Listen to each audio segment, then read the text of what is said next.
All praises to the Most High Yeshua, Jesus Christ, Divine Mother. You've been praying for a breakthrough. You've been praying for insight of how to deal with spiritual warfare, of how to deal with having a breakthrough within your life, deliverance of some sort, but you keep hitting snooze when God is calling you during the hours of 3 a.m. to around 5 a.m. And during that time, it is known as the time of true ministry when it comes to you and the Holy Spirit, you and the angels and the Most High, Yeshua, Jesus Christ. And so this is why it's going to be so important for you to do not hit snooze, do not ignore God, because he's answering your call, but you are ignoring him.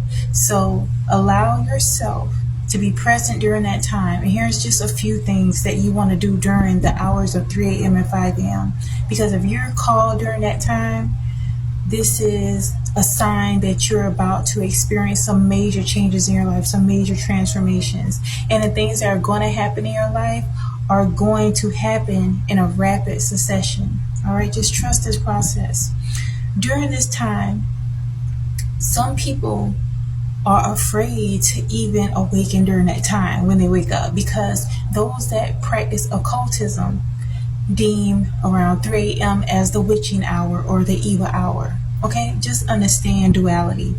If we're using something for good, there are those that are using that time for evil.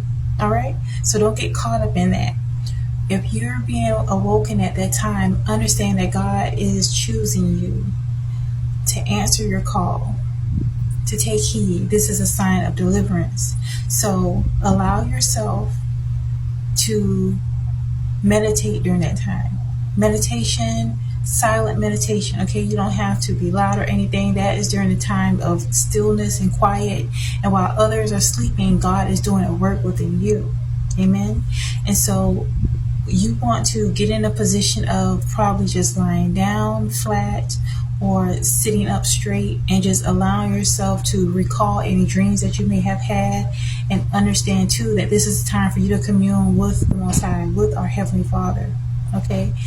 And say what it is that is bothering you, say what it is that you're thankful for, okay? Just definitely strengthen your communication with the Most High. Another thing I want to share is that this is a time to really pray. Pray without ceasing. Sometimes you're waking up too at this time because God is letting you know that it's time to go ahead and get into the position of an intercessory prayer warrior. Oftentimes you're called at the 4th hour, which is this time between 5 a.m., 6 a.m., because you're called to be an intercessor, a prayer warrior, a watchman, or a watchwoman. So whoever comes to your mind during that time, more often than not, it is not a coincidence. It is for a reason. It's just for you to take up your armor, and that armor is the Holy Spirit, and allow yourself to use the weapon of warfare, which is so powerful and undefeated, and that is prayer. So pray unceasingly, pray without ceasing, pray fervently. And also I want to share Matthew 13:25, and it is, "But while everyone was asleep, his enemy came and sowed weeds among the wheat." So this is also how you're able to get ahead of spiritual warfare beginning into that day. And that is, you're going to go ahead and be very specific, but pray against what it is that seems to be a hindrance, what it is that you may even, it could be a small inkling of something, like a seed of something that you feel is not right. Oftentimes, that is your intuition. That is the Holy Spirit, your soul within you, letting you know what it is that you need to pray against and pray for. So you can get ahead of this stuff, and you can allow yourself to combat spiritual warfare so that you can receive the deliverance that you have been praying for, your prayers being answered.